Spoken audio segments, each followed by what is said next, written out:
뉴스타라잡기 안박사입니다. 오늘은 한국갤럽에서 조사한 1월 셋째 주 대통령 지지율과 차기 대통령 선호도 조사 결과에 대해서 살펴보도록 하겠습니다.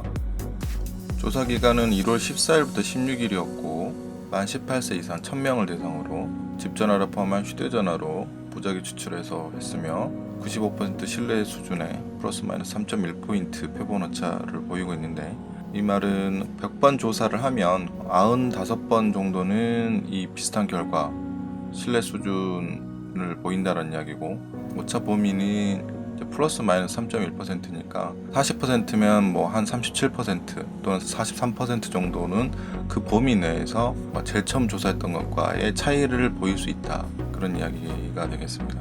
첫 번째는 역대 대통령 직무 수행 긍정률에 대해서 평가가 나왔는데요. 김대중 대통령이 54% 정도 나왔다고 한다면 문재인 대통령은 44% 정도, 그리고 이명박 대통령도 이 기간 동안에 44%를 보였고요. 박근혜 대통령이 약 40%, 이 순이었다고 하네요. 직무 수행 긍정률이 역대 대통령 중에서도 꽤 높은 편에 속한다라고 볼 수 있겠습니다.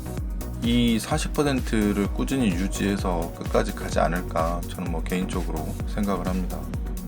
1월 셋째 주 대통령 직무 수행 평가가 나왔는데, 긍정이 45%, 전주에 비해서 2% 하락했고 부정률은 약 3% 증가해서 46%, 그래서 45대 46 이렇게 나왔습니다.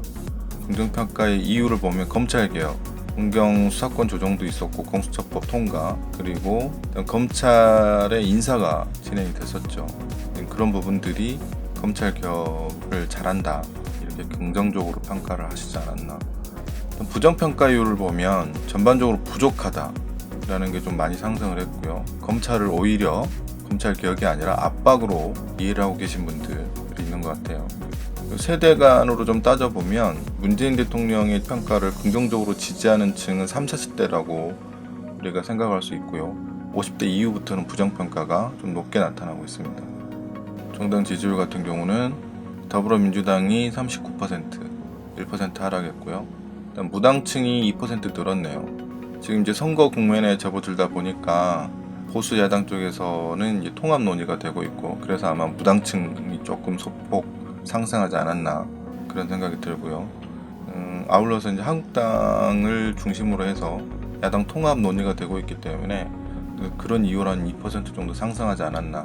그래서 이번 주 자유한국당 지지율은 22%로 나왔고요.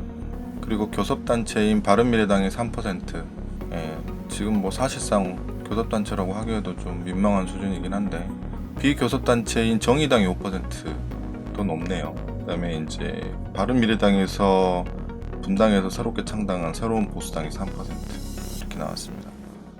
이번에는 총선 투표에서 비례정당을 어느 쪽을 선택할 거냐에 대한 의향을 물어본 건데, 더불어민주당 지지자들 같은 경우는 73%, 정의당이 13%도 나왔습니다. 그리고 이제 한국당을 지지하는 사람들은 89%는 한국당의 비례정당을 투표하겠다라고 그렇게 밝힌 거고요. 정의당 같은 경우는 정의당이 70%, 더불어민주당 쪽이 16% 정도 투표를 하겠다, 그런 의향을 보였습니다. 이것만 보더라도 보수당보다는 진보 정당이라고 하는 곳에서 좀 더 유연하다라고 볼 수 있겠습니다. 왜 그러냐면 한국당 지지층 같은 경우 다른 정당, 다른 보수 야당 쪽에 투표 의향이 많이 적기 때문에 그렇게 보이지 않습니까? 그 다음에는 차기 어떤 지도자 선호도에 대해서 살펴본 건데요. 이낙연 총리가 3% 하락하긴 했지만 24%로 1위를 달리고 있고, 황교안 대표가 9%, 안철수, 이재명, 박원순, 여기 보니까 윤석열도 들어가 있네요. 미쳐 돌아가고 있습니다. 저 개인적으로 유시민 작가가 나왔으면 좋긴 하겠는데 안 나온다고 본인이 이야기했으니까 이제는 좀 빼고 조사를 다시 해야 되지 않을까 싶기도 합니다. 이상 안박사였습니다.